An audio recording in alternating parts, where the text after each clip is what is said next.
hari ini di mana kita sedang melakukan tugas dan Nggak usah patroli gitu. mulai dengan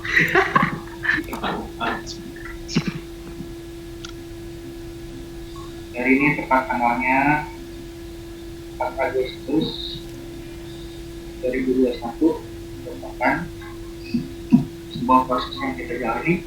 Saya sebagai ketua koordinator Mata Lomba Cyber Security merasa bangga dengan perjuangan teman-teman yang sampai detik ini rela mengorbankan waktu dan tenaga demi mengikuti perlombaan kompetensi siswa ini. Itu saja yang dapat saya sampaikan. Mohon maaf, semoga atas sambutan saya berikan ini memberikan motivasi untuk kita selalu kompak, solid, dan terus bekerja demi kebaikan bersama. Selanjutnya akan dilanjutkan sambutan dari Ketua Pelaksana AS Provinsi Jabar 2021. Monggo dipersilakan Pak Erwin. Bismillahirrahmanirrahim. Assalamualaikum warahmatullahi wabarakatuh. Apakah kedengaran suara saya Pak Denny? Dengaran Pak. Oh ya. Kami hormati panitia penyelenggara, juri, peserta-peserta dan pembimbing LKS Mata Lomba Cyber Security tingkat Provinsi Jawa Barat. Ya. Puji syukur kehadirat Allah Subhanahu Wa Taala, kita walaupun dalam keadaan daring, ya, kita masih bisa melaksanakan aktivitas kegiatan lomba LKS tingkat provinsi. Permohonan maaf dari Bapak Pimpinan selaku penanggung jawab kegiatan Kepala SMK Negeri 1 Cimahi pada kesempatan ini karena bersamaan dengan banyak kegiatan tidak bisa hadir dalam kegiatan technical meeting ini. Cuman Bapak Pimpinan menitip pesan kepada saya selaku koordinator kegiatan, ya, apapun masalah yang muncul, ya, kendala-kendala baik secara non teknis atau teknis diselesaikan pada saat technical meeting ini, sehingga pada saat kegiatan pelaksanaan itu tidak ada yang harus ditanyakan lagi. Jadi pada saat kesempatan ini tuntaskan semua permasalahan yang terjadi di lapangan, sehingga dari kegiatan technical meeting ini terbentuklah ada hasil kesepakatan bersama. Jangan sampai nanti pada saat Bapak Ibu kegiatan masih ada yang bertanya-tanya. Jadi fokus aja pada saat pelaksanaan, kita fokus terhadap kegiatan. Tidak ada hal-hal yang ditanyakan lagi. Dan saya minta kepada Dewan Juri juga, ya, kita seobjektif mungkin lah, ya.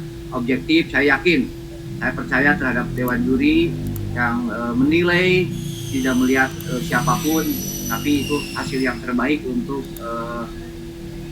Jawa Barat. Karena apa? Nanti untuk yang meraih juara 1 di tingkat provinsi itu untuk mewakili tingkat Jawa Barat, berarti itu yang terbaik. Ya. Jadi saya berharap semua para pembimbing dan peserta termasuk panitia dalam keadaan sehat, ya. Dan nanti di akhir kegiatan koordinator panitia penyelenggara termasuk Pak Dendi itu pengumuman akan langsung diumumkan pada saat hari terakhir. Ya, hari terakhir kegiatan lomba, ya. Kalau cyber security beresnya lusa, langsung aja. Jadi beres kegiatan langsung diumumkan, ya. Diumumkan dengan rekapan nilai itu nanti disampaikan kepada peserta, ya. Biar peserta juga tahu ini nilai yang tertera, sehingga walaupun siapapun nanti yang tidak lolos, minimal mereka teman-teman bisa mengevaluasi dan siapa tahu tahun depan itu ada perbaikan. Mungkin itu aja yang saya sampaikan. Mohon izin setelah kegiatan ini mungkin saya tidak bisa ikut langsung karena saya juga ada kegiatan Zoom vaksin dengan KCD wilayah 7. Jadi mohon maaf apabila saya tidak tuntas dalam kegiatan ini. Mungkin nanti Pak Dendi bisa menyampaikan notulen dari hasil technical meeting ini. Terima kasih. Wabillahi taufik walhidayah. Wassalamualaikum warahmatullahi wabarakatuh. Waalaikumsalam warahmatullahi wabarakatuh. Terima kasih Pak Erwin atas sambutannya dan arahannya. Kemudian kita akan lanjutkan ke sambutan dan pemaparan teknis lomba, random, dan format penilaian dari juri LKS untuk mata lomba Cyber Security. Dipersilahkan kepada Pak Iqmal.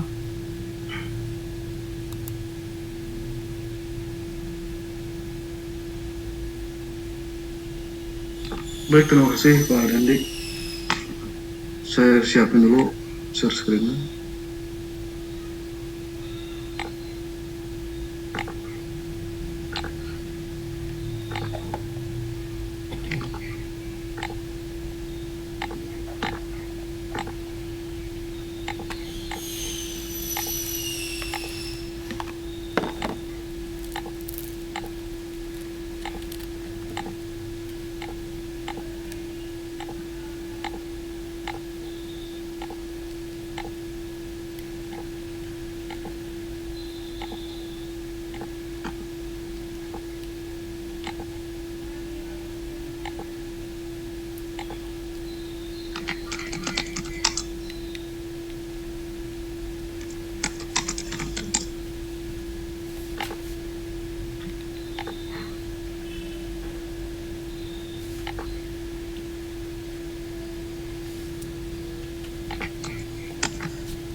Ya, sambil kita menunggu, kepada peserta dan pembimbing mohon diisi daftar hadir di kolom chat yang sudah saya berikan, dan panitia 2 di Google Form mohon diisi.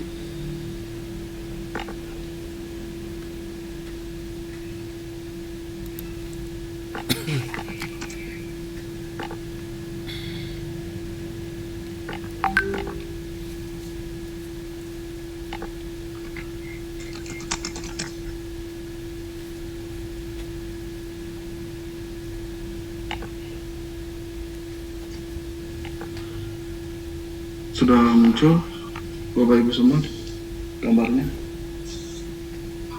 Sudah Pak. Ntar saya agak ini pakai masker.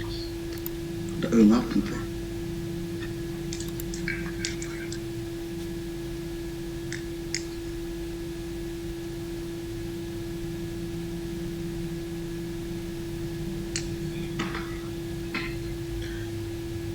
Assalamualaikum warahmatullahi wabarakatuh.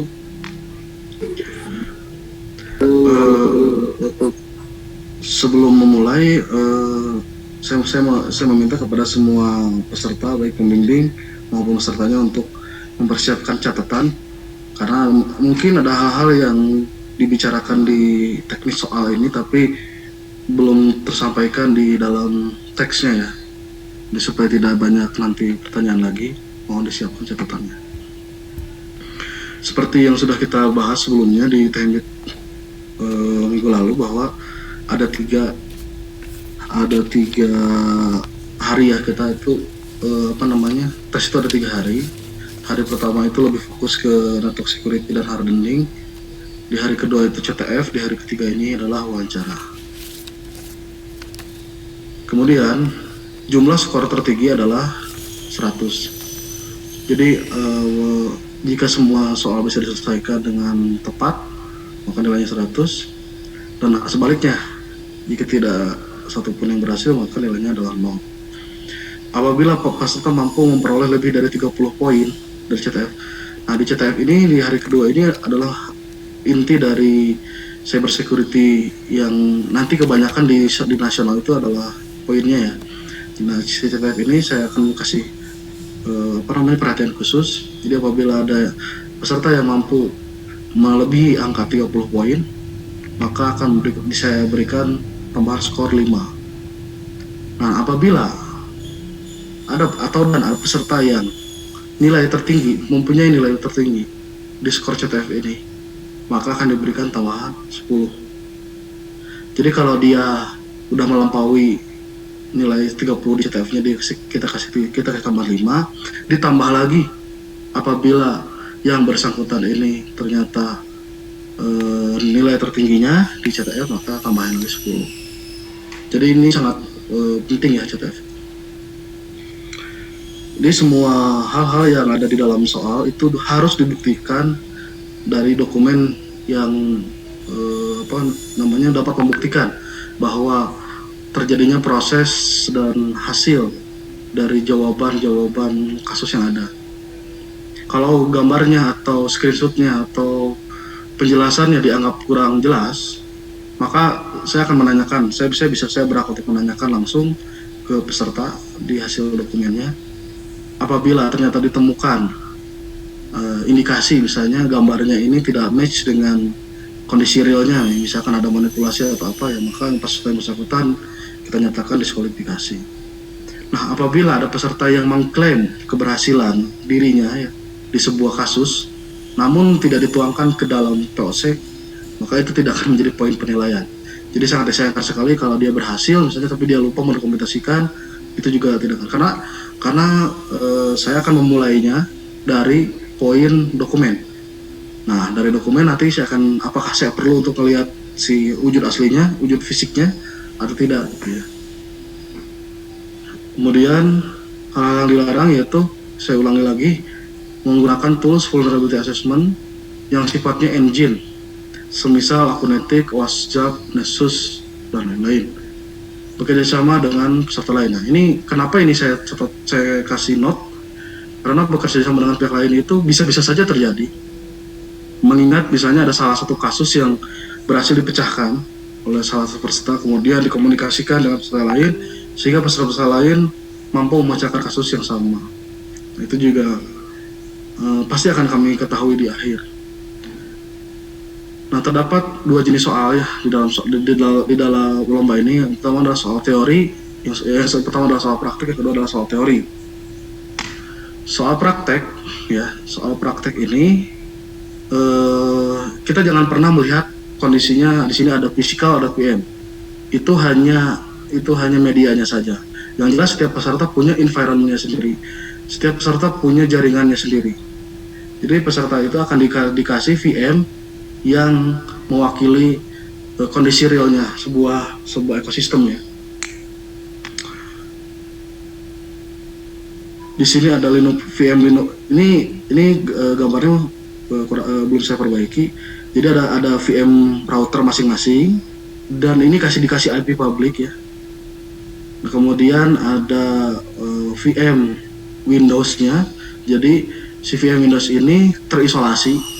Dia hanya connect secara internal network ke si routernya. Mohon dicatat. Jadi tidak ada akses langsung untuk saat ini ya. Untuk kondisi defaultnya tidak ada akses langsung keluar maupun ke dalam. Jadi inbound ataupun outbound traffic dari dan ke si Windows ini itu tidak ada, dia hanya ke router aja. Kalau mau silahkan, kalau dirasa membutuhkan internet atau membutuhkan koneksi keluar atau mau dinyalakan servisnya supaya bisa diakses dari luar, mangga silahkan disetting di VM routernya masing-masing. Kemudian yang VPN servernya juga sama. Kemudian yang web server pesertanya juga sama. Nah, web server ini sebenarnya tidak ada ya. Ini digabung dengan VM Linux Hardening. Jadi VM Linux Hardening ini nanti mewakili si Linux Hardening dan soal IDS-nya. Nah, si masing-masing VM ini nanti kita akan berikan aksesnya berupa username, password, dan IP-nya. Jadi itu sifatnya root. Itu mangga mau diapa-apain juga silahkan. Yang jelas semua soalnya harus terjawab. Nah, satu VM yang tidak dikasih ke peserta yaitu adalah VM untuk CTF. Jadi VM CTF ini dia adalah target dari pen testingnya. Itu hanya di kami. Kita akan memberikan akses IP-nya saja dan memberitahu URL webnya saja. Nah, itu sifatnya kalian hanya dari sisi luar gitu ya. Sebelum ke situ, saya mau share dulu file yang lain. Sebentar.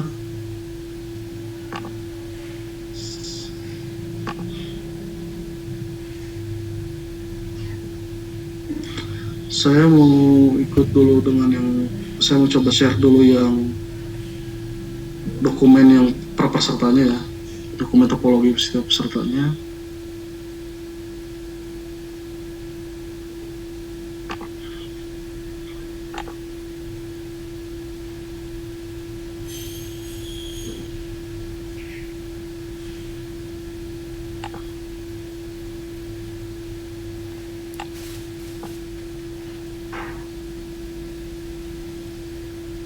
Sebentar.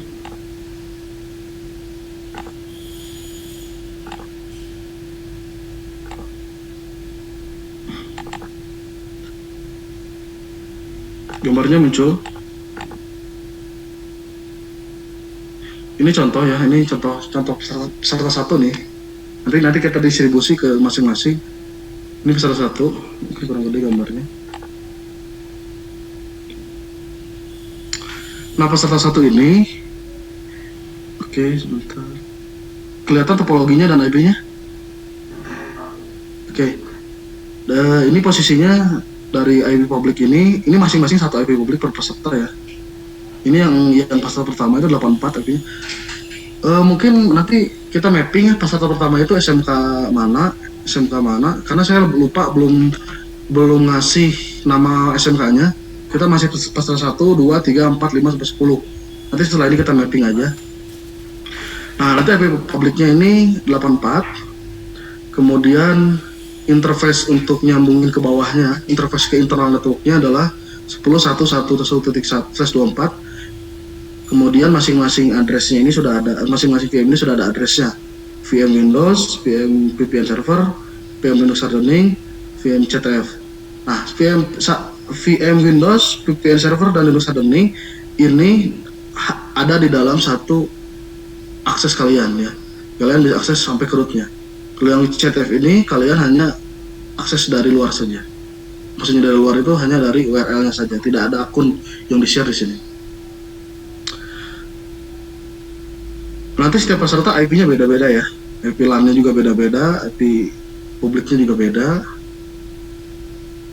Kemudian ini alokasinya ya. Nah, nanti distribusinya itu seperti ini. Ada username, ada password ya. Nah, ini di sini ada, nanti bisa ini karena ini masih Zoom untuk semua, jadi saya hide dulu passwordnya. Untuk mikrotiknya dikasih user admin, Windows-nya user yang biasa, tapi ini udah administrator. Kemudian VPN servernya root, dan hardeningnya root. Nah, ini nanti didistribusikan file ini ke masing-masing perwakilan peserta. Oke, kembali lagi ke soal. Sampai sini ada yang ditanyakan dulu? Sampai IP? Kita sambil ini ya, bertahap ya nanya-nanya ya.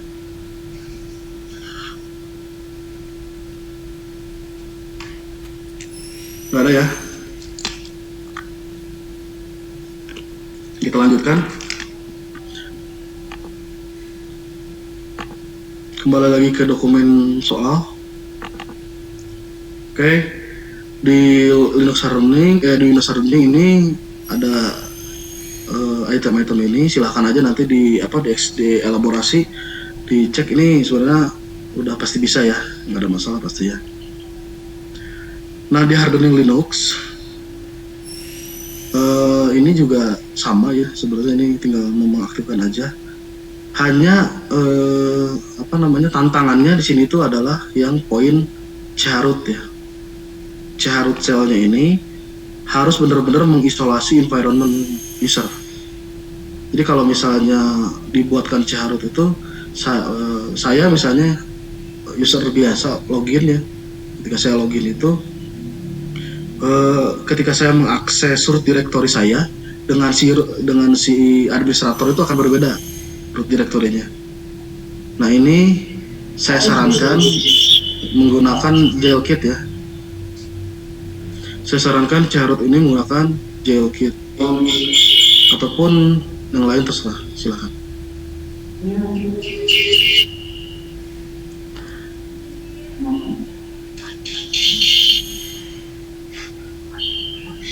Nah, apabila teman-teman diketemukan ada kondisi default yang memang sudah menyatakan misalnya directory listing nih, misalnya di VM kalian itu ternyata directory setelah menginstal Apache ya, tentu peserta sendiri yang menginstal Apache dan lain-lainnya. Ini VM-nya kosong. Nah, ketika diinstal Apache misalnya ternyata kebetulan defaultnya directory listingnya di disable, itu nggak jadi masalah. Yang penting kita bisa tahu di mana letak konfigurasinya. Nah, kalau misalnya directory listingnya sudah disable Pak, ya udah buktikan lokasinya di mana, lokasi konfigurasinya di mana, dan cara ngeceknya gimana. Jadi dibalik posisinya, jadi reverse engineering. Nah, kalau misalnya dan begitu pun untuk soal yang lain ya. Jadi harus bisa membuktikan before dan afternya. Nah, jika kondisi awal sudah after ya, sudah terkonfig, maka tinggal dibalikin aja. Ini konfigurasinya ada di mana. Gitu ya. Kemudian pengiriman email PGP. Nah, pengiriman email PGP ini nanti akan tektokan dengan saya, ya. Akan tektokan dengan saya. Jadi saya akan mengirimkan pesan. Saya akan mengirimkan pesan melalui email yang terenkripsi dan tertanda tangan, ya. Dan kemudian peserta akan melakukan decrypt dan verifikasi. Nah, proses decrypt dan verifikasinya ini nanti diinfokan message-nya ke saya, terus didokumentasikan. Kalau saya yang mengirim posisinya. Nah, ketika saya yang menerima dibalik, maka nanti saya akan kasih pesan balikannya, apakah sudah berhasil mendecrypt atau apakah sudah berhasil memverifikasi tanda tangannya. Nanti saya akan kasih reply balik ke peserta. Jadi masing-masing ini akan khusus tektokan berkirim email dengan saya. Jadi nanti saya kasih email public key punya saya. Mungkin sekalian saya share aja langsung ya sekarang ya. Saya share di grup public key untuk email saya. Saya share aja di grup.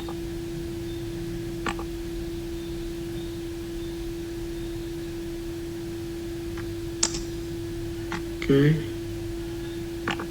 Nah, ini public key saya. Emailnya adalah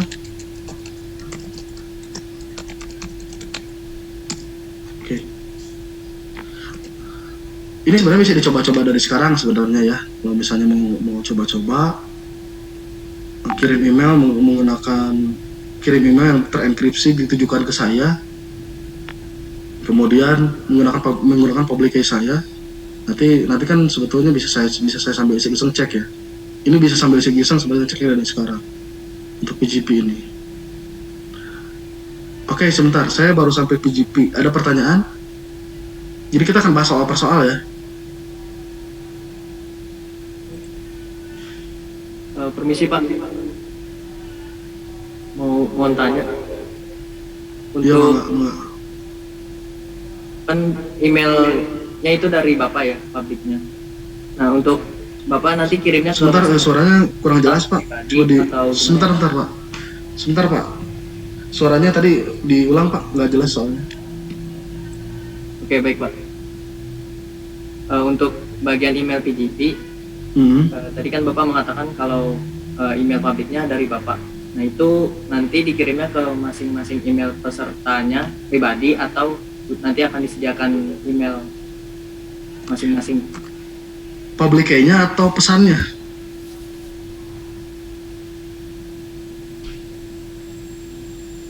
Kalau public key udah saya distribusikan tadi di grup ya. Public key saya sudah bisa digunakan. Ya mungkin pesannya maksudnya ya. Pesannya atau gimana jadi? Emailnya Pak. Oh, emailnya. Ya, nanti pada saat testing aja ya. Nanti gini. Nanti ada sesi 15 menit per peserta, itu private dengan saya, dengan juri dan panitia. Sekalian saya distribusikan username dan password. Sekalian kita catat emailnya di situ. Gitu ya. Sekalian kita tukar-tukaran email. Ya, nanti ada 15 menit, maksimal 15 menit per peserta. Ya, Pak. Oke. Mohon maaf Pak Iqmal, ada pertanyaan di chat. Sebentar.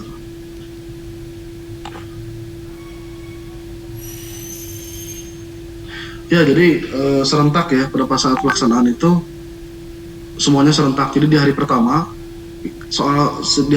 ya seluruh soal yang ada di hari pertama itu silakan dimulai, mau yang mana dulu terserah. Silakan dimulai saja sendiri. Nah, ketika jam 4 sore, maka akses VM-nya itu akan ditutup. Akses VM-nya ditutup. Maksudnya ditutup itu sudah tidak ada lagi aktivitas pengerjaan soal ya. Jadi kalau peserta mau screenshot atau mau apa, sebelum jam 4 kalau bisa. Jadi jam 4 saya tutup, jam 5 atau mungkin jam 5 ya Pak Dendi ya. Jam 5 aja ya. Mungkin jam 5 kita tutup, nanti silakan buat dokumentasi atau paralel dengan dokumentasinya. Nah di hari keduanya itu pun sama. Jadi ketika masuk ke soal CTF, silakan memulai yang mana duluan, itu mangga. Nanti kita nanti kita tidak membatasi mau soal yang AA dulu, mau yang B dulu, mau yang C dulu dan seterusnya.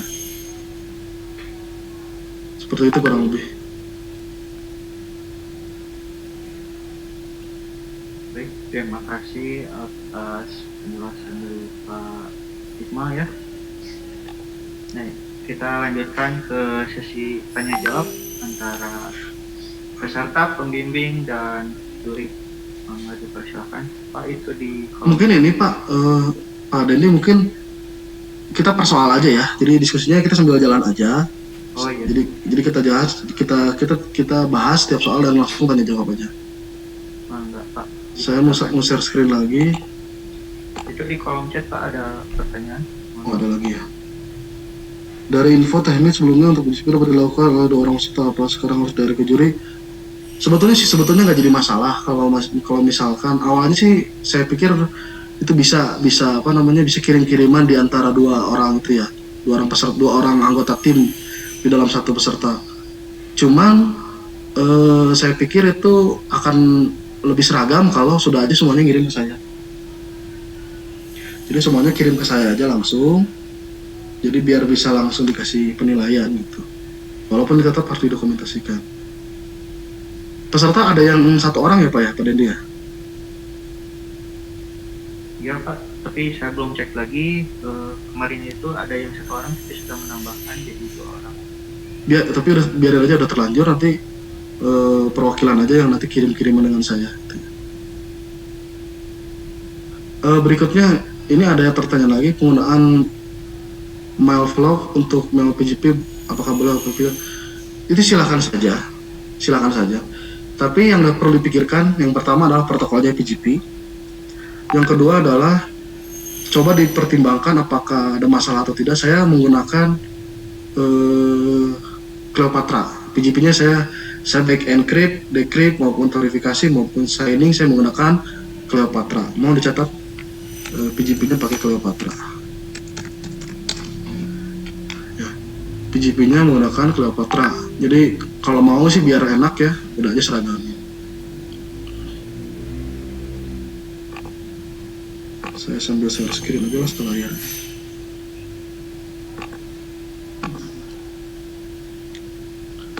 Oke, tadi kita baru masuk ke poin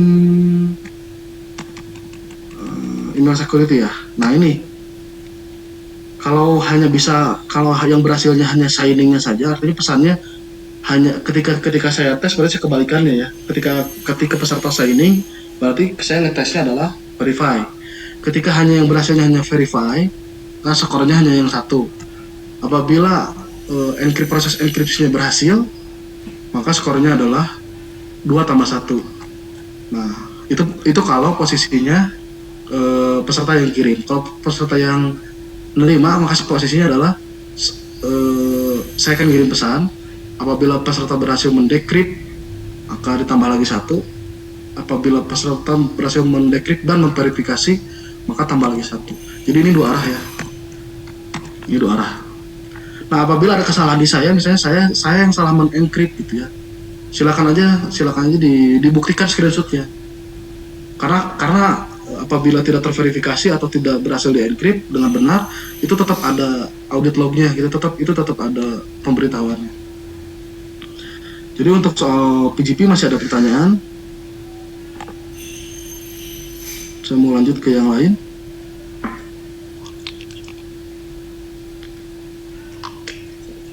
Kalau sudah berarti saya lanjut. Kemudian berikutnya adalah OpenVPN. Nah, OpenVPN itu peserta hanya melakukan instalasi dan konfigurasi untuk testing aja. Jadi si VPN ini posisinya ada di bawah router, ya. Si VPN ada di bawah router. Kalau kita melihat topologi yang ini, si VPN itu di sini posisinya. Jadi kita hanya perlu membuktikan sekali aja bahwa si Windows peserta ini yang dipakai di Zoom ini, dipakai di perlombaan ini bisa connect ke VPN intranya jaringan lokal ini dengan posisi di bawah router. Nah, karena di bawah router tentu harus ada penambahan NAT, DST NAT. Nah, silakan. Ya. Karena kebanyakan teman-teman ini basicnya adalah TKJ ya. Gimana? Harusnya sudah bisa ya DST NAT untuk konfigurasi untuk diarahkan ke VPN servernya. Kemudian VPN servernya ini karena berbasis OpenVPN, maka harus menggunakan sertifikat ya. Jadi harus ada sertifikat public key-nya. Combination key-nya. Jadi nanti Kenapa? Di dalam dokumentasi diperlihatkan hasil instalasinya ya. Kenapa? Kemudian proses uji cobanya nanti di screenshot. Gimana? Dan di dalam dokumen mohon dicatat, tolong dimasukkan juga salah satu sertifikat yang bisa dicoba sama juri ya. Jadi sertifikat itu di copy teksnya, dipaste ke Word-nya ya. Jadi di Word disediakan tempat untuk nyimpen public key-nya. Nanti juri akan melakukan uji coba dengan public key yang ada di situ. Selain gambar berarti harus ada public key-nya. Penilaiannya tersendiri untuk yang VPN ya. Ketika hanya berhasil setupnya saja, poinnya sekian ya. Ketika jalan itu poinnya sekian, betul berarti 5 ya. Setup dan jalan sertifikat itu poinnya 5. Kemudian apabila bisa running di background, nah ini untuk dikonfigurasi di kliennya sebenarnya. Ini konfigurasi di kliennya.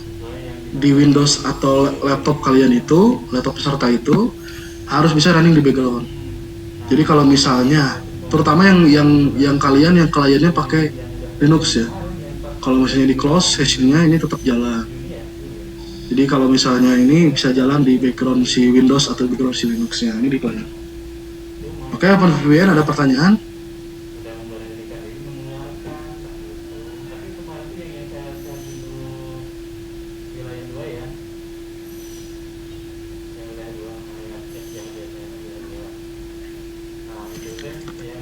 OpenVPN ada pertanyaan nggak ada ya? Kita lanjutkan. Kemudian yang SSH tunneling, itu dari laptop peserta masing-masing ya. Dari laptop peserta masing-masing itu bisa ngakses langsung ke Linux hardening ya.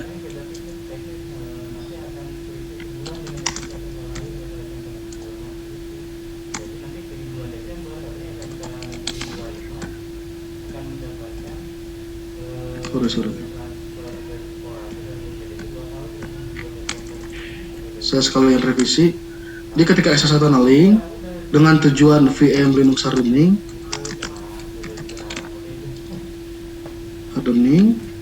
melalui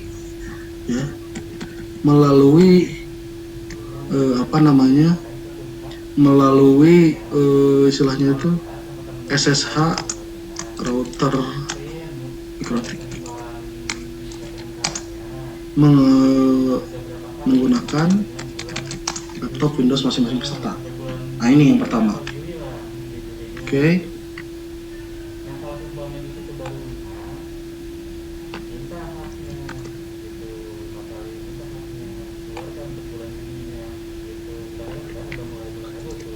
Nah yang kedua adalah melakukan SSH tunneling dengan tujuan Linux hardening melalui SSH router.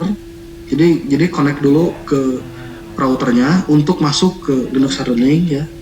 Jadi ini untuk melompati konfigurasi, kemudian menggunakan Linux.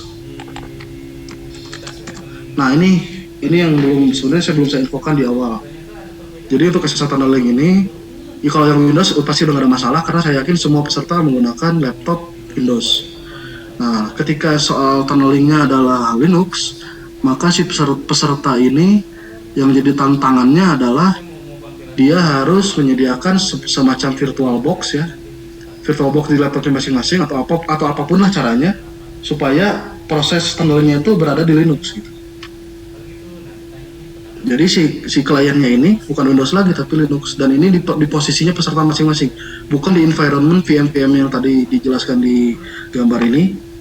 Jadi di luar ini, nah posisi di luarnya itu kan laptop peserta ya. Nah, laptop pesertanya ini apakah menggunakan virtual box sendiri, apakah menggunakan OS yang memang udah Linux sebelumnya, silakan tunneling di situ. Silakan tunneling di situ. Itu untuk soal yang kedua di tunneling. Untuk soal yang ketiganya, SSH tunneling dengan tujuan multi-stage tunneling. Nah, multi-stage tunneling ini di posisi ini ya. Nah, coba lihat, perhatikan gambar ini. Nah, pertama kita masuk SSH tunnel ke router. Kita SSH dulu ke router. Kemudian router menjadi jalur tunnel ke si Linux hardening. Linux hardening akan tunnel lagi ke VM CTF server. Jadi ini multi stage ya. Jadi pertama tunnelnya ke router, diarahkan ke Linux, ditunnelkan lagi ke CTF untuk membuka port 80. Mohon dicatat sekali lagi buat peserta, tunnel dulu ke router, tunnel lagi ke Linux hardening untuk akses ke CTF untuk mengakses port 80. Dan ini hanya dilakukan untuk uji coba saja, untuk uji coba tunneling saja. Nanti kedepannya ketika melakukan proses CTF-nya segala macamnya itu terserah. Mau pakai OpenVPN, mau dibukakan NAT-nya itu nggak jadi masalah. Yang penting untuk soal tunneling, tolong dibuatkan multi-stage-nya. Nah ini ada pertanyaan nggak di SSH ini?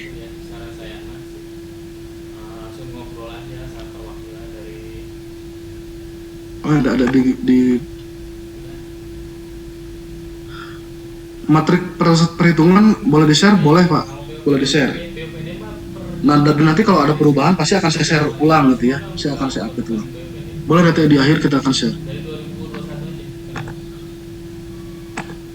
Nah ini SSH tunneling gak ada pertanyaan ya, berarti saya anggap semuanya udah oke ya, serta udah gak ada masalah ya. Nah poin penilaiannya tersendiri di tunneling itu ini ya, ketika berhasil melakukan tunneling di host yang kliennya Windows 1, ketika berhasil di klien Linux maka 1, ketika di multistage maka 1. Jadi total poinnya untuk sistem tunneling adalah 3. Kemudian berikutnya adalah firewall DM dan DMZ ya. Nah dan firewall dan DSTNet. Pembukaan DSTNet ke IP publik pembukaan DSTNet ke IP publik dari IP publik ya, sorry ini ada yang salah redaksinya, dari IP publik router sebagai interface untuk OpenVPN server. Jadi ini masih penilaian ya, sebenarnya ini ada hubungan dengan soal OpenVPN, tapi ketika peserta mampu membuatkan NAT di sini berarti dia juga udah berpartisipasi untuk mengerjakan soal yang DMZ-nya. Nah kemudian ada whitelisting. Nah bukan blacklist ya, tapi whitelist. Ya artinya semua port ditutup, semua port di firewall router itu ditutup kecuali port-port yang dibutuhkan saja. Nah yang dibutuhkan itu pertama di chain forwardnya itu adalah VPN yang tadi dibuat ya, kemudian HTTP ada HTTPS ke VPN HTTPS ke CTF ya, dan yang terakhir jangan lupa untuk selalu me-whitelistkan port forwarding port SSH forwarding Linux dan VPN hardening. Nah ini takutnya kelupaan. Jadi ketika si mikrotiknya sudah di forwardnya sudah diblok semua, tapi peserta lupa bahwa peserta masih butuh akses ke CTF-nya. Nanti susah kalau ininya ditutup semua. Nah tolong dibukakan juga untuk SSH ke port forwarding yang di hardeningnya dan di VPN-nya. Nah kemudian di PM Linux hardening nanti kan peserta diminta untuk install web server ya. Nah, di web server itu tolong firewall-nya hanya mengenablekan HTTP, HTTPS, ini saya ada yang kelewat, ICMP, dan SSH saja. Sisanya tutup. Nah, semua pendekatannya adalah whitelist. Jangan dibalik ya. Jangan sampai peserta blacklist dulu, memasukkan port yang dilarang, port yang tidak dilarang maka diperbolehkan. Nah, itu salah. Dan ini kebalik, port yang diperbolehkan saja yang boleh lewat keluar masuk. Penilaiannya sendiri di DMZ seperti ini. Nah, tadi di Linux itu berarti IP tables ya. Yang Linux itu tadi IP tables. IP tables atau firewall terserah. Yang di Windows-nya itu, sorry ada Windows gitu, kita selalu lupa. Oh, ini maksudnya mikrotik ya, router. Oke ya, saya update 3. Jadi poin untuk skor untuk Perol DMZ ini poinnya 3. Kemudian untuk IDS, poin berikutnya yang di IDS ini harus install aplikasi web yang disediakan panitia terlebih dahulu. Nah, nanti sore akan saya distribusikan file aplikasi webnya, itu aplikasi sederhana, web biasa. Tolong deploy di masing-masing VM Linux hardening-nya. Tolong pastikan si aplikasinya jalan. Nanti saya akan kasih requirement-nya. Yang jelas itu PHP 7 ya. Jadi nanti ada sebuah web yang saya kasih. Tolong ini untuk di deploy di VM Linux hardening. Nah, nanti itu akan berhubungan sama soal untuk uji coba IDS dan untuk soal hardening header web. Oke, sekarang ke IDS dulu. Nah, si IDS-nya ini dilakukan instalasi dan konfigurasinya di mesin Linux hardening ya.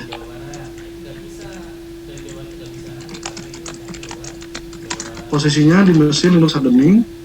Kemudian instalasinya pada web server. Jadi antara web dan IDS ini dibuat di satu mesin yang sama biar nggak panjang lagi alurnya.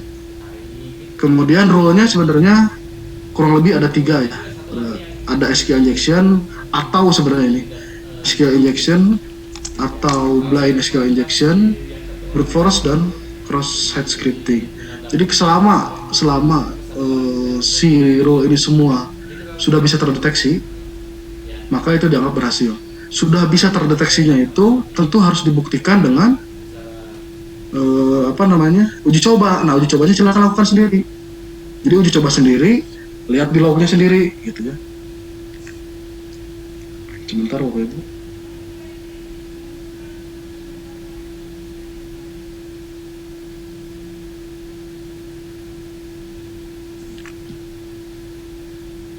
Sebentar Bapak Ibu.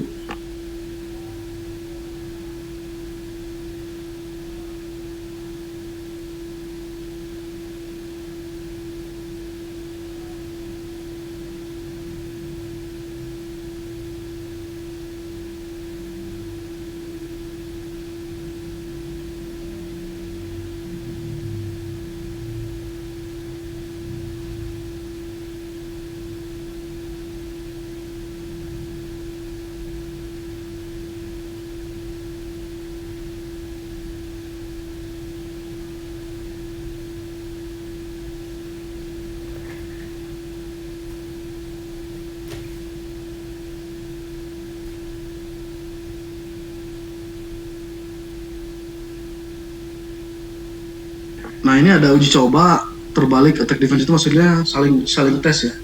Jadi ketika proses attack dilakukan di waktu yang sama tentu harus dicek di lognya ya. Di insidennya itu harus dicek apakah ada benar attack ke sana atau enggak gitu. Apakah berhasil SQL injection atau enggak tentu harus dicek. Nah, silakan cek di log snort-nya atau si Suricata. IDS-nya terserah ya, saya tidak batasi. Di sini bisa snort atau Suricata.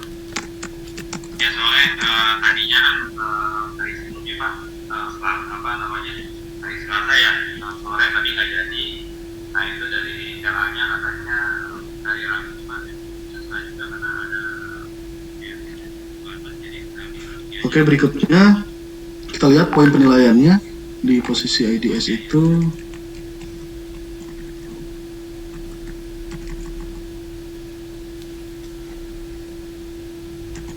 oke, di sini ya ada 3 ya, SQL atau Blind SQL itu 2 poinnya, SSS itu 2, nah sisa brute force itu 2,5.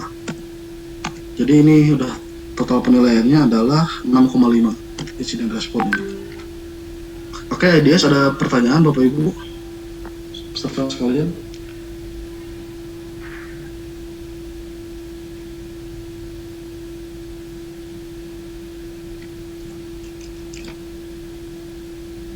Kalau nggak ada saya lanjutkan. Maaf Pak Iqmal, ada pertanyaan di kolom chat. Oh, di chat ya. Ini Pak siapa ya?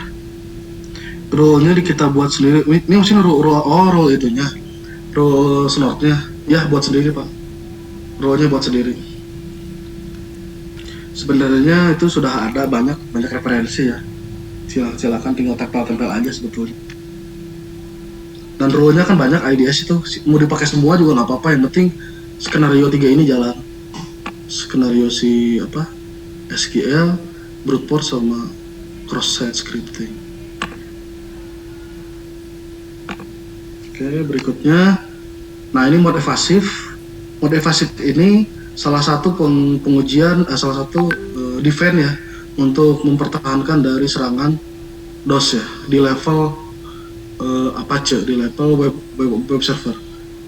Nah, jadi peserta harus bisa buktikan log percobaan DOS yang dibuat sendiri. Jadi ketika mode evasifnya sudah nyala, jadi ketika di web server yang si Linux Hardening ini, itu kan udah ada aplikasi webnya ya, udah dinyalakan mode evasifnya. Nah, peserta harus coba attack. Ya. Nah, si peserta ini akan attack dan nanti akan terlihat sendiri lognya di punyanya sendiri. Nanti di HTTPD lognya, di akses lognya, di mode evasive lognya itu akan kelihatan IP mana aja yang sudah melakukan attack.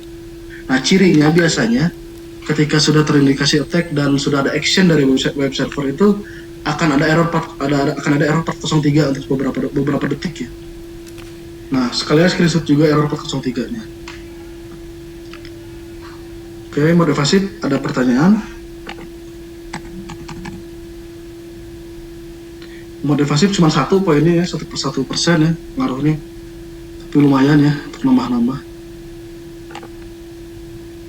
Berikutnya, nah ini yang agak menantang sebenarnya ini. Untuk di hardening itu ini, analisis dan patching security header web. Jadi seperti yang sudah saya sampaikan tadi, di PM Linux hardening ini sudah ada web server. Peserta harus install web servernya, peserta harus deploy aplikasi web yang saya sediakan. Kemudian peserta harus mengecek terlebih dahulu apa vulnerability atau kekurangan dari headernya. Ya, apa kekurangan atau vulnerability dari security headernya? Tentu security header yang di webnya.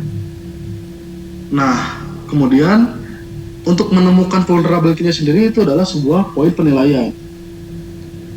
Selain menemukan vulnerability, maka dia harus bisa memitigasi atau mengharden ya. Maka harus bisa mengharden. Nah, selain itu tantangannya ketika mengaktifkan atau mengharden si security header ini, jangan sampai si webnya nggak bisa login. Itu aja sih, saya mintanya cuma itu aja. Jangan sampai si web yang udah disediakan ini nggak ada error pada saat dia login. Ada yang keblok atau nggak tampil malah halaman loginnya, halaman si aplikasinya nggak tampil. Dan ini selalu berbenturan, hal yang selalu berbenturan dengan security header.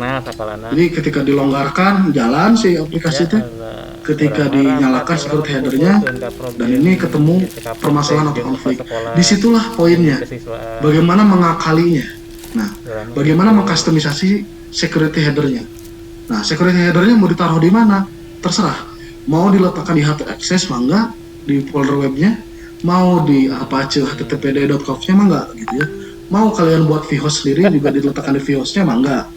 Itu terserah, karena urusan Linux hardening dan isinya itu urusannya peserta.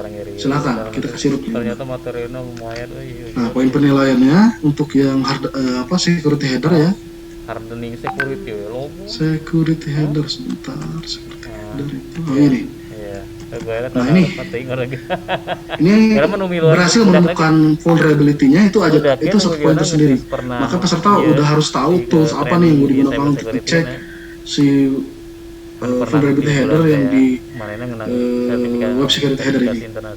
Udah kayak gitu, mitigasinya atau hardeningnya di hardening poin nomor 1 sampai nomor 3 itu 1 skornya. Berarti kalau cuma berhasil hanya cuma berhasil nomor 1 misalnya, berarti poinnya sepertiga. Nah, kemudian header nomor 4 sampai nomor 6 juga sama 1 ya. Nah yang agak unik ini adalah header 7. Itu poin 2 tersendiri karena dia content security policy. Ini yang paling susah. Ayo, Apa ini? Apa kamu?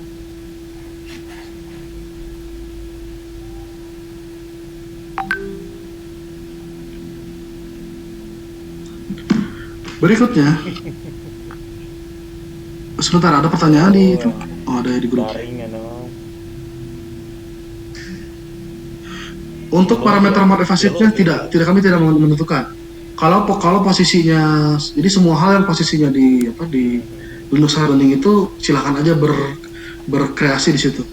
Jadi interval waktunya, kemudian aturan mainnya di mode evasifnya sendiri silakan ditentukan sendiri saja. Yang penting case-nya terjawab. Yang penting percobaan DOS-nya, kemudian hasil dari penanganan DOS-nya ini jalan gitu. Oh ini sudah keblok gitu. Walaupun intervalnya misalnya dalam 5 detik 10 kali percobaan misalnya. Itu terserah. Itu terbukti bahwa si DOS-nya termitigasi. Gitu aja. Videokan, saya dilihatin produknya langsung pas di testing baru kan videonya di itu ya diupload misalnya. Oke, masih ada pertanyaan lagi untuk mode evasif. Yang security header di grup ada lagi. Default nggak apa-apa, mode evasif default nggak apa-apa. Yang penting jalan dan terbukti gitu ya. Bisa membuktikan bahwa IP saya itu udah masuk ke lognya di mana gitu ya. Lognya ada di mana dan screenshotnya saya minta. Screenshot si log mode evasifnya. Gitu ya. Bayar sewa server itu kayak di panitia pakai. Oke, kita bisa masuk ke CTF sekarang ya. Iya, jadi panitianya nyadiakeun server nah, jadi urang mah ngaksesnya. Itu bisa masuk CTF ya teman-teman ya. Disiapkeun yang lomba nah. Nge-remote itu. Sebentar, saya siapkan dulu. Konfigurasinya lewat remote KB. Itu unggul sih. Oke. Lamun teu di nanti. Ya maksudnya lamun pada kepas-kepasan pada orang ya lamun teu ieu mah ya enggak sih saya juga lamun. Saya siapkan dulu tuh yang CTF-nya. Walaupun saya nganukur ya cek itu. Oke Bapak Ibu, kita ini ya masuk ke CTF ya. Nah yang pertama ini RCE, remote code sebenarnya. RCE ini remote code execution. Jadi di soal CTF ini peserta harus mampu menemukan ya. Yang paling pertama nih ya, menemukan file uploadnya ada di mana gitu ya. File uploadnya ada di mana, karena di situ akan banyak file PHP maupun HTML. Tapi peserta harus tahu nih yang vulnerable itu yang mana. Itu yang pertama. Yang kedua, ketika mencarinya, tolong dicatat. Ini tidak directory listingnya tidak dibuka, indexesnya tidak dibuka di web servernya. Jadi kita harus nebak-nebak namanya. Nah, proses nebak-nebaknya ini bisa dilakukan dengan tools atau script sederhana. Nah, silahkan diperbolehkan pakai tools apapun untuk melakukan directory list untuk melakukan directory search ya. Untuk melakukan directory listing ya. Untuk melakukan directory listing, menebak-nebak si file uploadnya ada di mana, silahkan gunakan tools. Tapi tools sederhana ya. Jangan kayak Acunetics atau OWASP atau apa yang sifatnya dia active engine ya. Itu boleh. Karena jika posisinya ya, tidak di disable si directory listing di kaminya, di jurinya, maka nanti peserta akan ngecek aja satu-satu gitu secara manual. Nah, sebagai seorang cyber security analyst itu harus menemukan di mana letak si file vulnerable. Nah, kemudian setelah menemukan si form untuk uploadnya, ya, si peserta diharuskan melakukan proses unggah. Dia harus menyiapkan file yang harus diunggah ya. Nah, file yang harus diunggah ini disesuaikan nanti Iyalah. dengan formnya. Kalau formnya minta image yang diperbolehkan berarti image. Nah, formnya ini nanti akan bisa dilihat nanti pada saat hari lomba ya. Apakah yang diperbolehkan image, doc atau PDF atau apa. Nah, kalian harus bisa menyisipkan. Teknik penyisipannya bisa banyak macam-macam. Bisa steganografi ya, dengan EXIF misalnya, dengan menambahkan EXIF atau memang bikin file sendiri itu silahkan. Dan bisa menggunakan akses internet. Jadi silahkan gunakan segala macam cara dan segala macam resource. Oke, jangan lupa untuk melakukan dokumentasi. Oke. Di mana posisi flagnya? Ini saya revisi ya. Flagnya itu ada di posisi var www.flag. Nah, apabila peserta udah berhasil memasukkan backdoor dan mengambil alih dan memasuki session dari shell-nya, maka peserta udah bisa dengan secara otomatis masuk ke dalam var www dan bisa mengambil .flag-nya. Nah, .flag ini adalah kunci akhirnya keberhasilannya. Apabila menemukan .flag-nya apa, ya, silahkan diinfokan ke saya apa isi file .flag-nya. Nah, saya akan kasih tahu apa isi file .flag-nya. Karena nanti bisa-bisa aja kan peserta mengklaim bahwa saya udah dapat .flag-nya. Isinya apa gitu ya. Nah, cuman juri yang tahu isi .flag. Oke, kita lihat skema penilaiannya. CTF.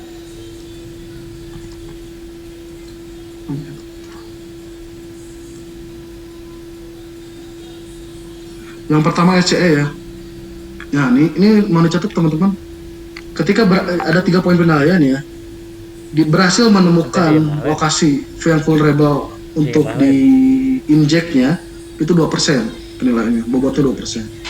Berhasil mengupload backdoor, upload backdoor aja berhasil masuk shell-nya aja itu ditambahin lagi 2%. Vertigo. Nah, terakhir menemukan flag-nya.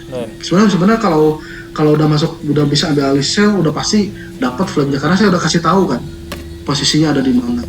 Posisinya ada di var www/.flag.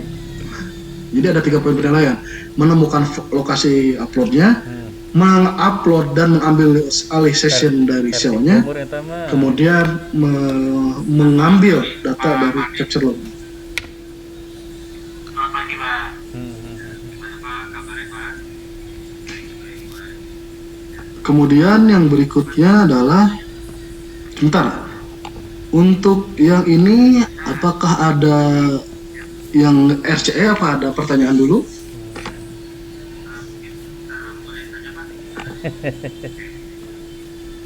Yang RCE apa jadi ada pertanyaan dulu? Lagi lamun teh mah ada hoream tuh kayak. Kayak mulai saya juga. Nggak ada, saya bisa lanjutkan ya.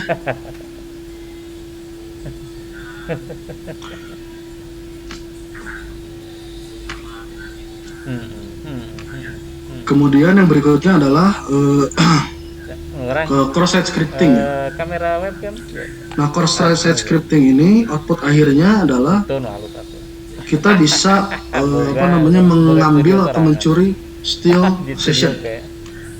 session dari seorang admin web, ya. Pada saat posisi capture the flag ini, nujang pembelajaran kami yang paling pertama adalah si peserta harus mencari lagi ya. Dia poinnya harus mencari mencari form yang vulnerable. Form login sebenarnya ini. Di sini sudah jelas form login yang vulnerable XSS. Ketika menemukan form yang vulnerable, maka peserta akan dapat memasukkan script. Nah, script JavaScript-nya ini mau nggak mau isinya harus JavaScript yang nantinya akan mengcapture session cookie dari admin yang membuka si JavaScript tersebut. Jadi ketika si access-nya udah terstore, sudah masuk ke dalam database, ya, maka maka si admin akan login. Nah, si admin akan login dengan user dan passwordnya sendiri. Nah, di posisi itu si admin ketika membuka si access yang telah di store-nya tadi, maka secara otomatis si session cookie yang aktif yang sedang dipakai oleh si admin ini akan terkirim ke sebuah tempat, entah di mana, silahkan kalian tentukan sendiri caranya.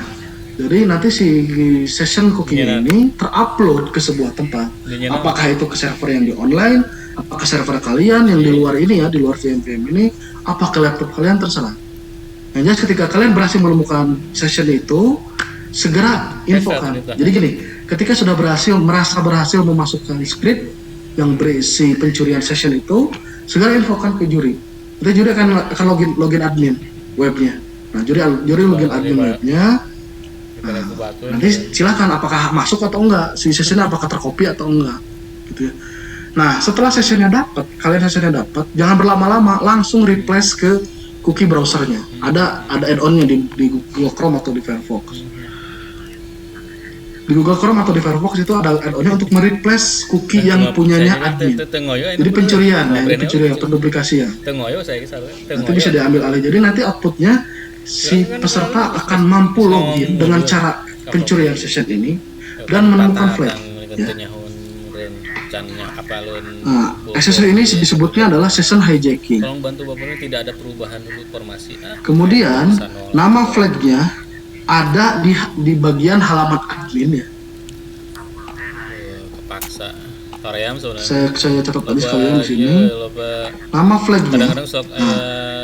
Flagnya di halaman admin, di halaman about develop. Jadi tinggal diklik kalau berhasil masuk itu di halaman admin, di about developnya. Nanti ada flag isinya 10 karakter yang hanya saya yang tahu.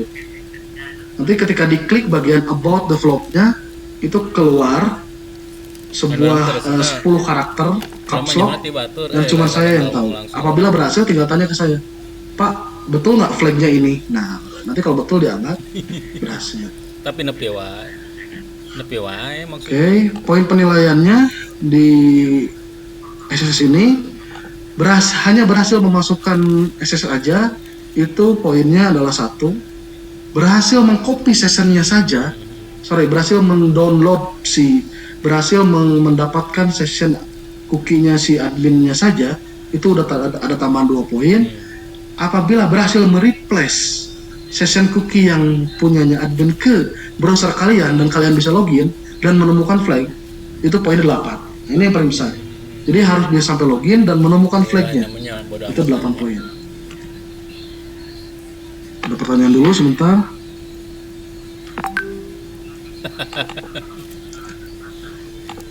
Sebentar saya cek ini tools apa nih? Oh, wordlist ya. Ini GoBuster ini wordlist ya. Boleh. Untuk yang menggunakan tools GoBuster boleh silakan. Tapi ingat ya, si GoBuster-nya itu diinstalkan di VM Linux Hardening. Jadi attack-nya dari situ. Attack-nya dari situ ya. Biar terrecord attack-nya di situ. Supaya saya memastikan tidak menggunakan kalinya gitu. Supaya saya memastikan tidak peserta tidak login, tidak attack menggunakan kali. Jadi silakan attack-nya semua di Linux Hardening menuju CTF. Ini maksudnya apa ya Pak ya? SQL-nya terlewat, maksudnya apa ya?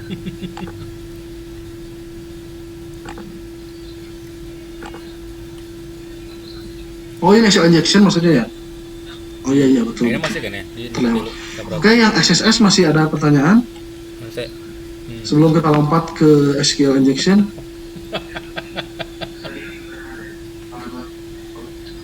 Oke, Sukabumi.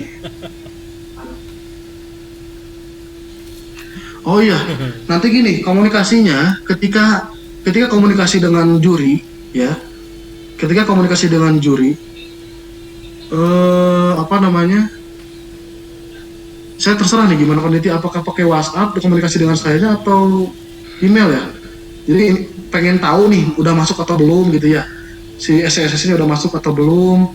Si mau cross check si flagnya gimana Pak Dendi? Apa itu lewat email aja atau lewat WhatsApp aja nih? Mungkin untuk lebih cepat alur komunikasi, ya WA diperbolehkan. Oke, WA aja ya. Nah, nanti Bapak Ibu WA aja ya. Silakan WA ke saya pada saat nanti lomba. Silakan peserta boleh nanya apa aja ke saya.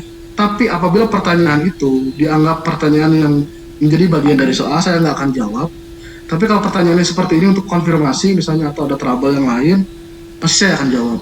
Termasuk untuk ngecek apakah betul flagnya ini gitu ya. Apakah flagnya karakter A, B, C, D, E, F, G, H. Nah, itu silakan di WhatsApp saja.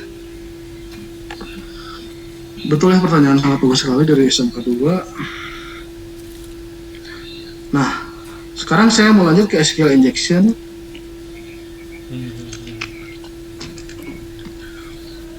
Sebentar, SQL injection ya. Oke. SQL injection itu apa namanya? Itu si filenya itu sama di CTF ya, si targetnya sama di CTF. Nah, pertamanya dia harus mencari form atau input type yang vulnerable untuk di-exploit. Jadi kita cuma nanti kasih URL-nya aja. Bu, ini Bapak Ibu ini URL-nya ya. Silahkan diakses, silahkan di-exploit. Nah, cari sendiri formnya.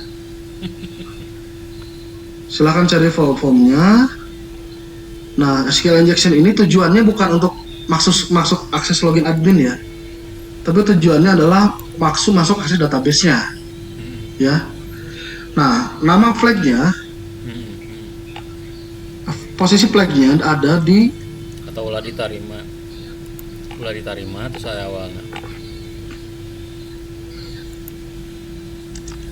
Oke, nama flagnya adalah row terakhir di tabel hutang.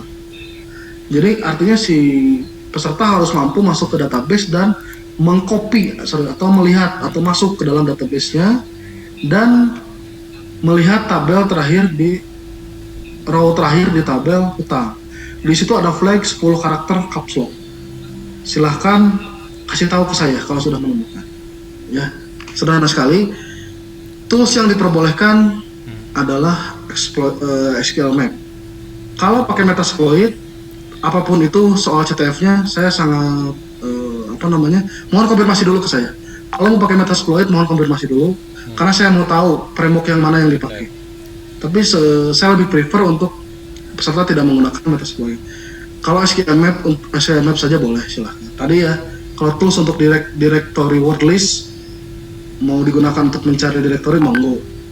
Kalau Metasploit, mohon konfirmasi dulu. Itu soal SQL injection. Nah, SQL injection sendiri poin penilaiannya, nah pertama berhasil menemukan form yang vulnerable itu 1 poinnya, berhasil menemukan nama database-nya saja itu 2. Oke. Kemudian berhasil menemukan flag yang tadi row terakhir di tabel hutang itu poinnya 4, maka total poinnya adalah 7 untuk SQL injection. Ayo nemu usia luar biasa materinya saya lihat aing gitu. Sistem keamanan jaringan. Baik Bapak Ibu, yang terakhir ini masuk ke 2 lagi ya, masih ada 2 lagi ya. Brute force ya. Pokoknya yang brute force dulu.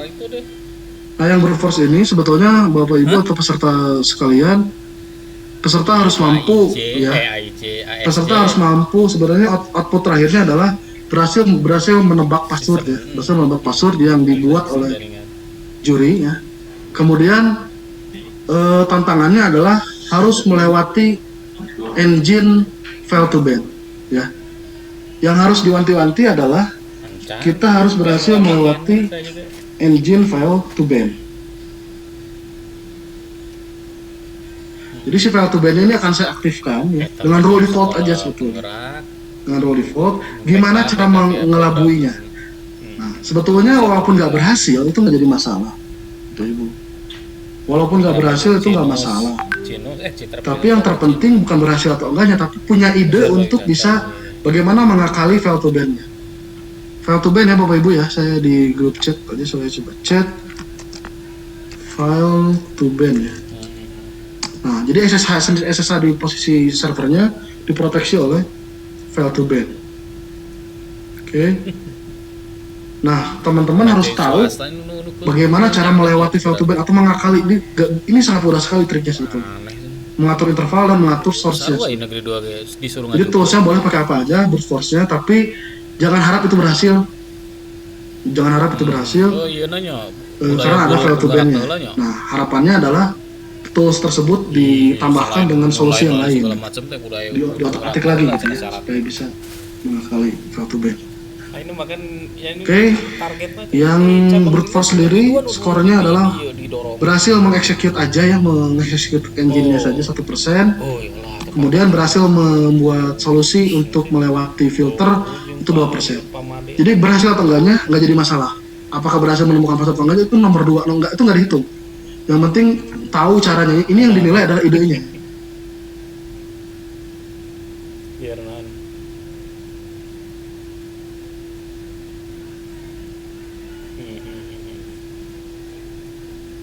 Masih kayak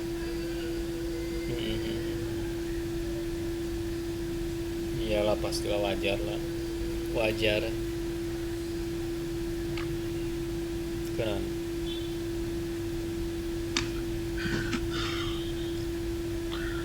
Oke, Bapak Ibu, untuk ke apa namanya brute force ada pertanyaan lagi? Kalau nggak ada, saya mau yang terakhir, soal CTF yang terakhir. Sebentar. Nah, ini soal CTF yang terakhir ini, teman-teman, yaitu adalah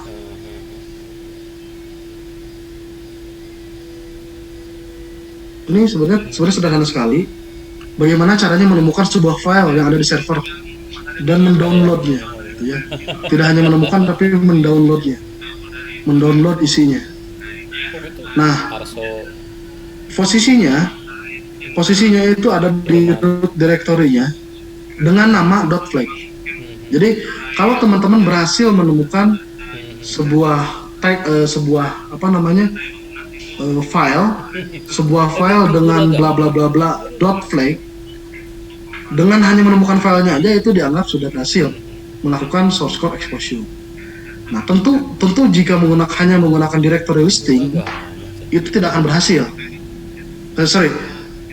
Jika hanya menggunakan directory listing tidak akan berhasil karena namanya bukan bagian dari dictionary. Jadi kayaknya akan sulit teman-teman kalau hanya menggunakan directory listing. Teman-teman harus tahu cara yang lain untuk dapat mendownload sebuah file di dalam sebuah file web server, sebuah file di dalam root directory web server. Ini sudah sangat gampang sekali dan ini bugsnya lagi lumayan tren ya. Bisa dicoba sendiri juga ini. Bisa dicoba dicoba sendiri. Ada pertanyaan untuk yang source code exposure?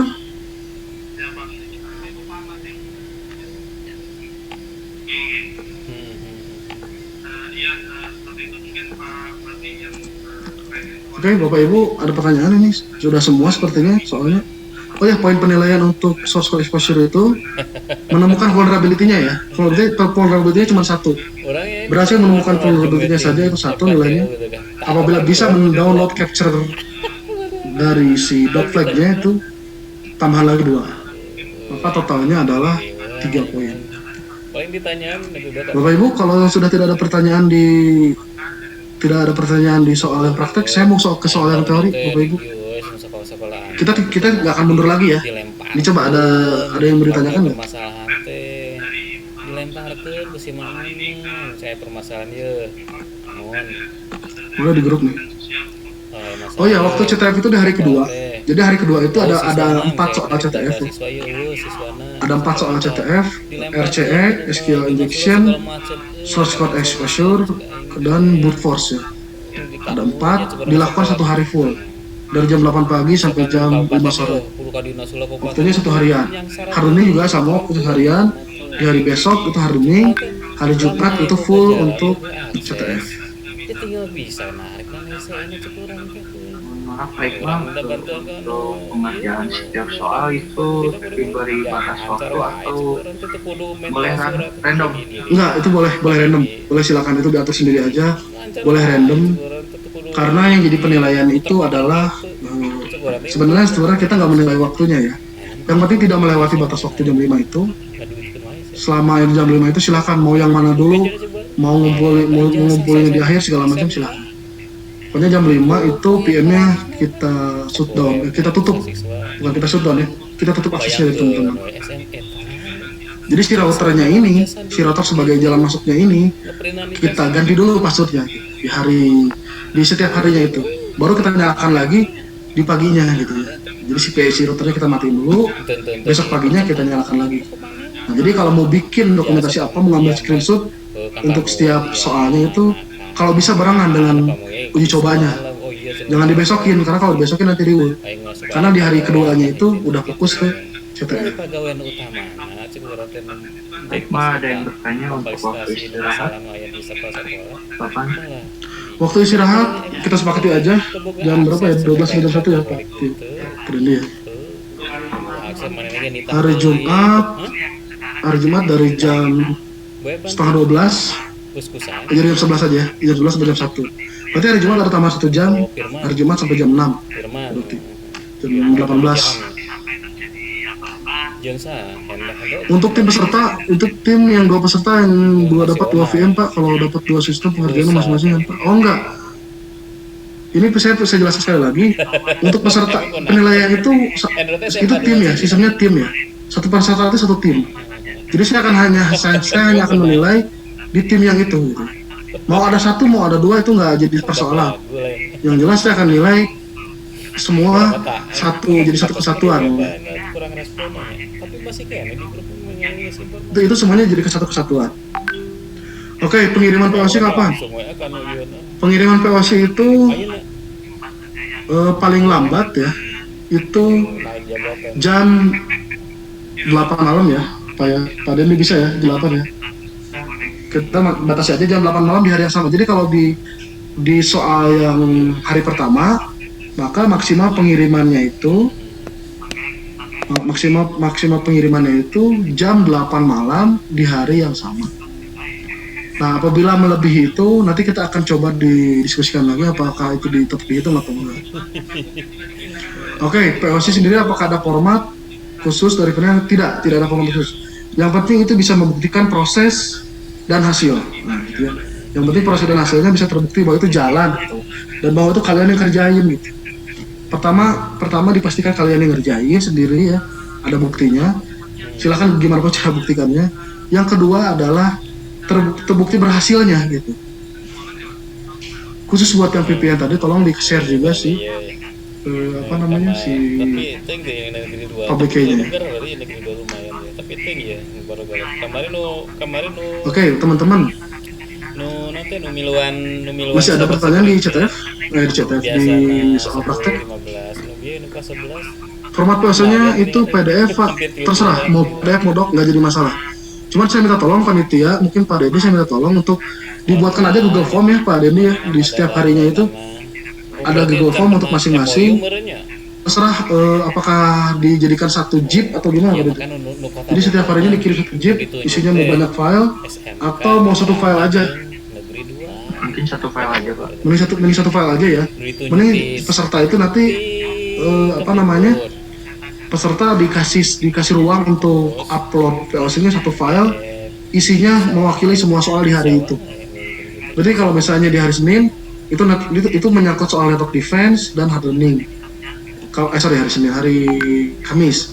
Kalau soalnya di hari Jumat, maka itu menyangkut soal dari CTF yang SSS, SQL, source code dan brute force.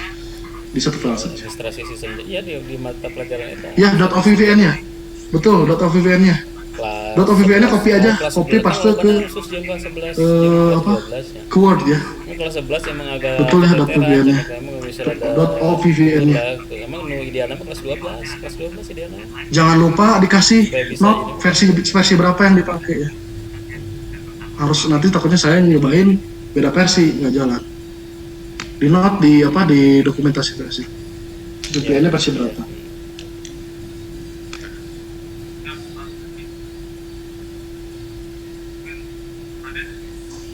Simulasi digital. Itu terus buka KB. Oh, Pada saat istirahat kamera tetap on ya. kan Jadi saya pengen lihat kondisi Nah, di sekelilingnya sana, pada saat istirahat itu, jangan sampai ada intervensi atau gangguan ya dari orang lain juga. Itu Itu tetap on ya. tapi nu Jadi posisi kamera itu tetap nyala semua. Kalau jadi kan tinggal si pesertanya aja yang meninggalkan tempat untuk istirahat.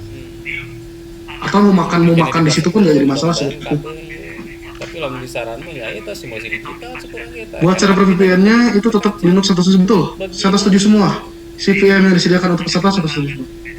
Untuk di tengah lomba lalu peserta ingin ke toilet itu diperbolehkan. Tinggal Tinggal untuk memudahkan izin di toilet di grup aja ya. Kan Ari Herman mah gitu-gitu. Peserta siapa misalnya di grup ini, di grup cyber seperti ini, silakan diinfokan Pak saya izin ke toilet. Anu hiji itu. Bapak silakan. Siapa? Pak, ini dari SMK 1 Cibinong, pada saat pengerjaan itu peserta share screen atau tidak? Oke, nah ini sekalian saya mau bahas teknis share screen-nya. Saya baru kepikiran untuk yang gitu. kalau nggak salah ini kan ada skema menggunakan kamera itu ya, menggunakan 4 kamera ya kalau nggak salah ya. 1, 2, 4 kamera ya. Kalau ada 4 kamera yang harus dinyalakan. Nah, gimana kalau misalkan gini? Yang pertama saya kan butuh lihat share screen-nya ya. Maaf Pak, ada 3 kamera. Sorry, 3 kamera. Yang saya butuhkan itu saya pengen lihat share screen-nya. Nah, si share screen-nya ini teman-teman, saya minta nanti masing-masing peserta, itu kan ada 10 peserta ya. Masing-masing peserta ini punya satu channel Google Meet yang di mana dia itu hanya private dengan si juri atau panitia untuk memperlihatkan share screen-nya. Karena kalau pakai Zoom di akses rame-rame kan nggak mungkin semuanya share screen ya. Jadi si panitia, kami dan panitia ini akan menyediakan masing-masing satu link Google Meet yang akan diakses secara real time ya, dari jam 8 sampai jam 5 sore. Dan itu akan masing-masing peserta akan unik ya. Jadi peserta 1 sampai 10 itu link Google Meet-nya beda. Tujuannya apa? Untuk share screen. Jadi share screen-nya real time dilihatkan via Google Meet. Jadi nanti di laptop saya itu, di browser saya itu ada 10 tab. Masing-masing itu Google Meet untuk satu peserta gitu ya.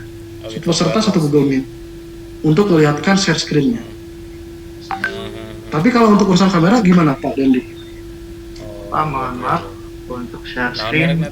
Apakah orang kemarin ngajukan musikan anu 17 juta ayeuna aya teh 17 juta. Ngajukeun teh. Oh nya nu. Terserah sih Pak. Terserah sih Pak Dendi. Coba menurut Pak Dendi gimana? Kalau Jitsi kan itu open source ya Pak, tidak dibatasi waktu. Tahun 2020 semua user dalam satu waktu bisa share screen semua. Realisasi ya udah. Oh gitu ya. Ya. Perlu waktu untuk setup atau gampang kan ya setupnya? Gampang Pak, gampang. Berarti share screen semua aman ya, kayak UC aja ya? Apa namanya UC Pak? Saya juga baru tahu. Oh iya. Oh gitu. Jitsi Pak. Oh Jutsi ya. Saya Saya coba cek dulu. Saya baru tahu juga. Jutsi ya. Jutsi Meet ya. Jitsi ya Pak ya? Ya, langsung di web browser Pak. Oh gitu, oke. Nanti saya minta bantuan Pak Dendi aja untuk di setupkan. Nanti saya tinggal masuk dengan peserta gitu ya Pak Dendi ya. Oke. Untuk kamera gimana Pak Dendi? Nanti setelah ini akan saya sampaikan gimana teknis untuk penempatan kamera. Oke, dilanjut sama Pak Dendi ya. Lanjutin untuk share screen aman ya, kita gunakan Jitsi untuk semua peserta. Oke, kalau udah nggak ada pertanyaan di sisi praktek, saya mau ke soal yang teori. Saya mau ke yang teori dulu. Terakhir ini yang teori. Ini soal yang teori ini tanya bukan sarwa bener ngaruh teh wakil-wakil. Ayeuna menu ieu menu soal yang teori ini. Oke. Bener. Oh ini teman-teman ya, Bener. Sarwa. kelihatan semua ya gambarnya ya. Ini soalnya ada sekitar 20. Pada ini sudah di-share soal yang teori waktu 2 minggu yang lalu. Oke. Berarti semuanya sudah tahu ya poin-poinnya. Jadi yang 1 sampai 20 ini saya hanya akan menguji ke pemahamannya. Cuma ada 2 penilaian. Antara paham dan tidak paham atau kompeten dan tidak kompeten. Masih kan itu. Nanti teknisnya mau seperti apa silahkan. Yang jelas nanti ini medianya akan melalui ini ya. Nanti di hari Sabtu itu akan Zoom per masing-masing peserta. Jadi nanti secara gantian peserta ini akan Zoom dengan saya.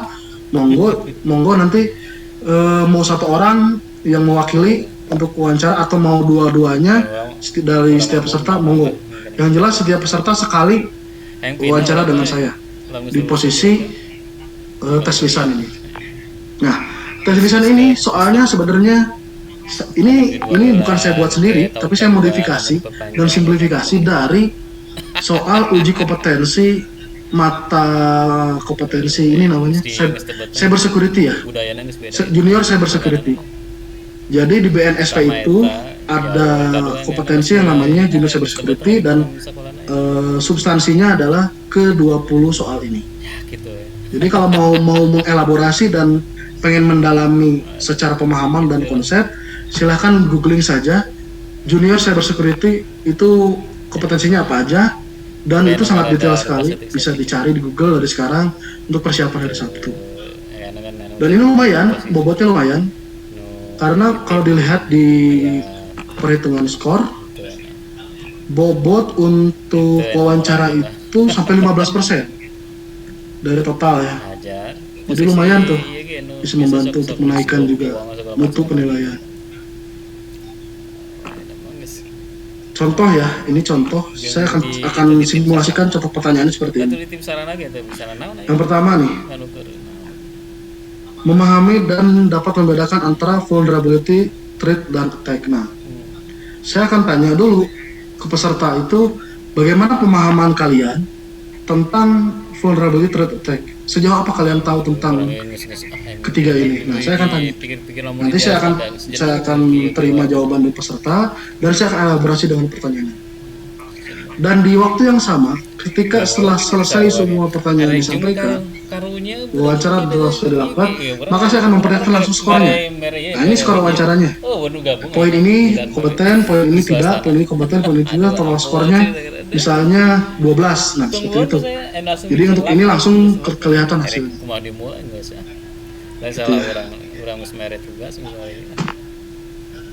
Ada pertanyaan lagi di grup. Dari mana dulu nih? Untuk SL multistage itu bisa dijelaskan lagi nggak Pak? Oke, SL multistage saya ulangi lagi. Sorry. Terlalu idealistiknya guru-guru tari itu banyak. Sorry, SL multistage saya jelaskan lagi. Nah ini ya gambarnya ya teman-teman ya. Ini teman-teman bisa dilihat semua gambarnya. Pertama-tama dari posisi ini, laptop itu kan di luar ya, di publik ya, laptop kalian di publik ya. Dari laptop kalian, SSH dulu ke sini, ke router, ya. Dari routernya tunnelkan lagi ke Linux hardening. Dari Linux hardening baru akses port 80-nya. Jadi ujung-ujungnya Bapak Ibu akan mengakses localhost /280 dari laptop kalian, dari laptop Bapak Ibu sekalian. Jadi ketika Bapak Ibu mengakses localhost 80 ini atau localhost berapa ya terserah ya. Yang jelas ketika mengakses web si CTF ini itu bisa dari laptop masing-masing dengan cara localhost. Kenapa bisa localhost? Karena dari sini dari tunnel dari router di tunnel lagi ke Linux hardening dua kali tunneling. Gitu ya, dari sini tunnel, kemudian tunnel lagi ke sini, baru akses ke sini. Kan yang biasanya tunneling itu kan cuma satu ya. Saya pengen akses ke PM Windows misalnya, saya pengen akses ke remote desktop tapi nggak mau lewat proses DST-NAT. Oh ya udah, saya login SSH ke Mikrotik, kemudian saya lompat ke sini, gitu ya. Saya lompat ke sini.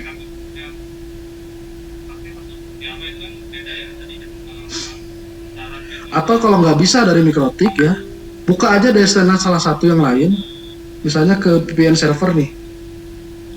NAT-kan aja port 22 ke VPN server. Jadi dari laptop langsung SSH ke VPN server, tunnel ke VPN server ya, tunnel ke VPN server, kemudian tunnel lagi ke Linux Hardening, kemudian masuk ke web yang ada di CTF. Jadi kalau Mikrotiknya susah, kalau tunnel di Mikrotiknya susah, ya udah sediakan aja si VPN servernya, si Linux VPN servernya ini diakses dari SSH dari luar, dan ini menjadi gateway pertama, kemudian Linux Hardeningnya gateway kedua, baru ke CTF. Itu yang multi stage. Itu terserah, yang penting proses tunnel ini dilakukan 2 kali, gitu ya. Jadi proses tunnel ini dilakukan 2 kali.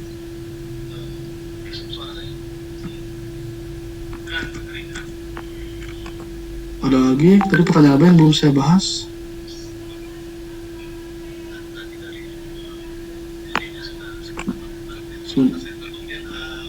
Perlu dengan lomba ingin terlihat sudah. Pak, untuk tim memakai 2 komputer itu keduanya saya screen Pak. Ya pakai Jitsi aja ya, jadi ada 2 nggak apa-apa ya. Ada 2 Jitsi ini, 2 layar gitu ya. Yang ada di room share screen-nya hanya peserta dan juri.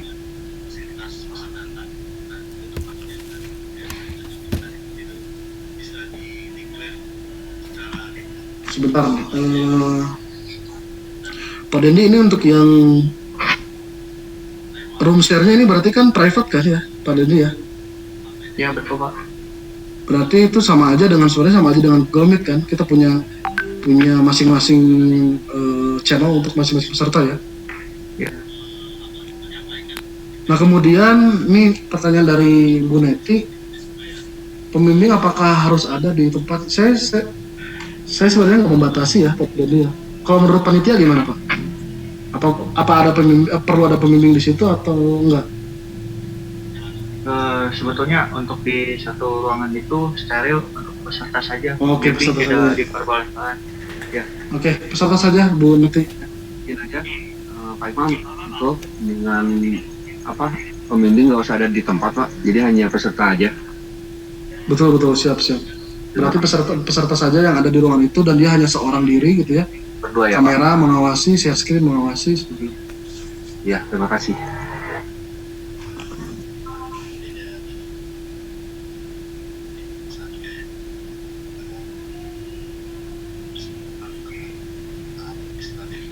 Oke.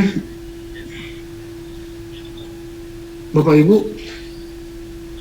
ada lagi yang ditanyakan pembimbing peserta?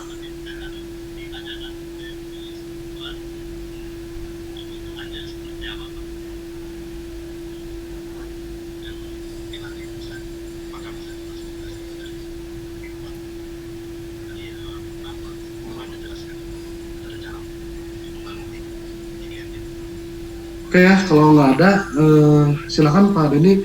Setelah ini kita buat video conference dengan masing-masing peserta untuk mendistribusikan ini Pak, untuk mendistribusikan akun dan uji coba akses ya.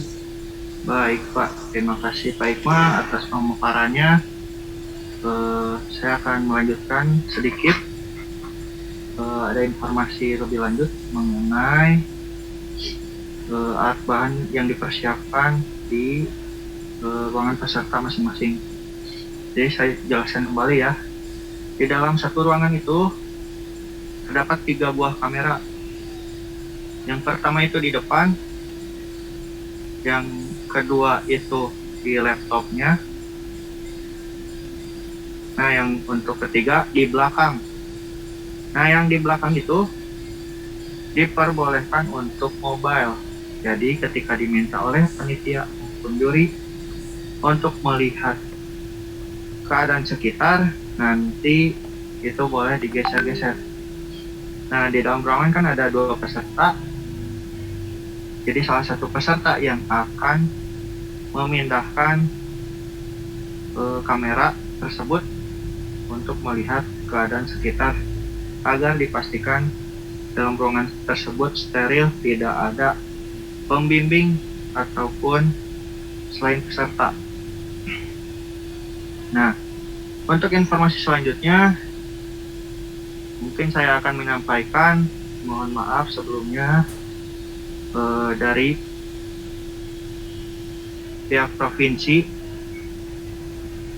menunjuk kita sebagai penyelenggara, khususnya SMKN 1 Cimahi. Tugas yang diberikan tidak didampingi oleh anggaran. Jadi anggaran itu dari provinsi 0% untuk penyelenggaraan LKS ini. Maka beban biaya server, sewa server itu dibebankan kepada peserta. Seperti itu. Dan dari pihak provinsi sudah menyampaikan bahwa dari pihak provinsi nanti jika ada yang juara hanya akan diberikan berupa sertifikat. Tapi dari kami mengupayakan kepada pemenang dari perlombaan mata lomba cyber security ini, insya Allah akan diberikan piala untuk juara 1, 2, dan 3. Mungkin seperti itu. Nah, untuk informasi selanjutnya mungkin bisa ada yang mau ditambahkan oleh panitia 2, panitia 3, dan 4. Mangga Pak Diki, Pak Adi, ada yang mau ditambahkan untuk informasi ke peserta?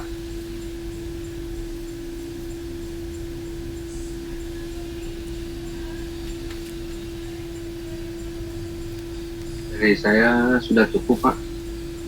Randy, masih lanjut. Ya, terima kasih Pak Adi. Baik, untuk mempersingkat waktu ya, kita akan lanjutkan kegiatan uji coba. Minimal masing-masing peserta sudah bisa login ke server. Nanti kegiatan ini akan dilanjutkan dengan Pak Iqbal ya. Dendi mau nanya seputar Dendi. Ya, mohon diaktifkan kameranya Pak. Ya. Suara saya terdengar nggak Pak Dendi? Terdengar Pak. Jelas nggak? Jelas Pak, jelas. Oke.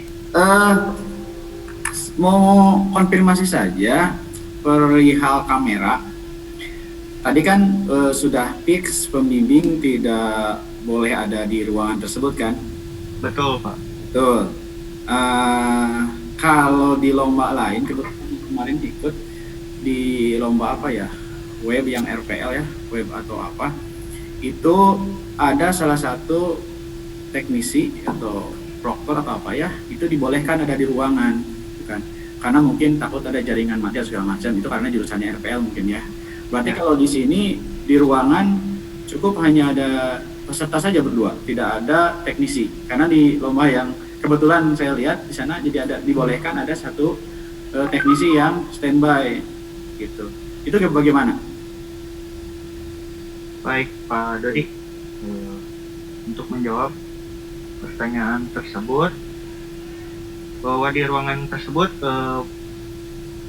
diupayakan untuk steril ya Pak, hanya peserta saja. Karena nanti kalau tidak ada konfirmasi, misalkan ada tabel nih, tiba-tiba teknisi masuk, nanti juri akan mencurigai siapa tuh yang masuk. Jadi diupayakan untuk konfirmasi terlebih dahulu dari pesertanya, komunikasi dengan jurinya ataupun ke panitia boleh ada di grup.